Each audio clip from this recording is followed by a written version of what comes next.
ہزاروں سال پہلے عرب میں ایک بستی تھی۔ وہاں کے لوگ اللہ کے نافرمان ہو گئے۔ ان لوگوں کی ہدایت کے لیے اللہ تعالیٰ نے حضرت نوح علیہ السلام کو اپنا رسول بنا کر بھیجا۔ وہ اللہ کا حکم نہ مانتے بلکہ بتوں کی پوجا کرتے اور مندر کے پجاریوں کا کہنا مانتے۔ حضرت نوح علیہ السلام نے ان لوگوں کو اللہ تعالیٰ کا پیغام پہنچایا۔ حضرت نوح علیہ السلام نے سمجھایا کہ اے لوگو، بت پرستی چھوڑ دو، صرف ایک اللہ کا حکم مانو۔ اس پر ان پجاریوں کو غصہ آیا۔ انہوں نے حضرت نوح علیہ السلام کو جھوٹا کہا۔ حضرت نوح علیہ السلام نے سینکڑوں سال ان لوگوں کو سمجھایا، لیکن وہ لوگ ان کی بات ہی نہیں سنتے۔ حضرت نوح علیہ السلام اللہ کا پیغام پھیلانے کی مسلسل کوشش کرتے رہے۔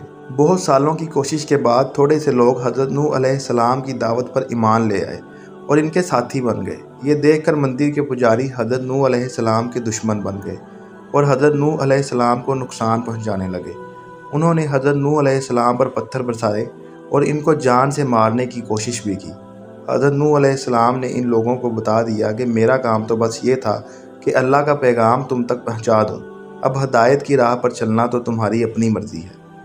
حضرت نوح علیہ السلام نے دعا کی کہ یا اللہ، اب تو یہ لوگ بہت سرکش ہو گئے ہیں، یہ تو ہماری جانوں کے دشمن بن گئے ہیں۔ یا اللہ، آپ ایمان والوں کو ان ظالموں کے شر سے بچا لیں۔ اللہ تعالیٰ نے حضرت نوح علیہ السلام پر وحی نازل کی اور ان کو کشتی بنانے کا حکم دیا۔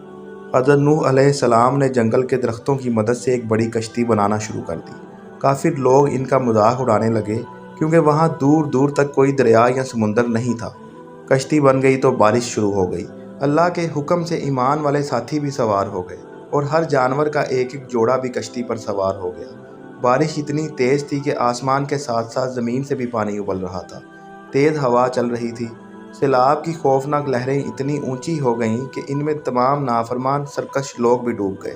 کشتی پانی پر تیرتی رہی اور بالآخر جودی نامی پہاڑ کے قریب جا کر کشتی رک گئی۔ تمام لوگ اور جانور خشکی پر اترے۔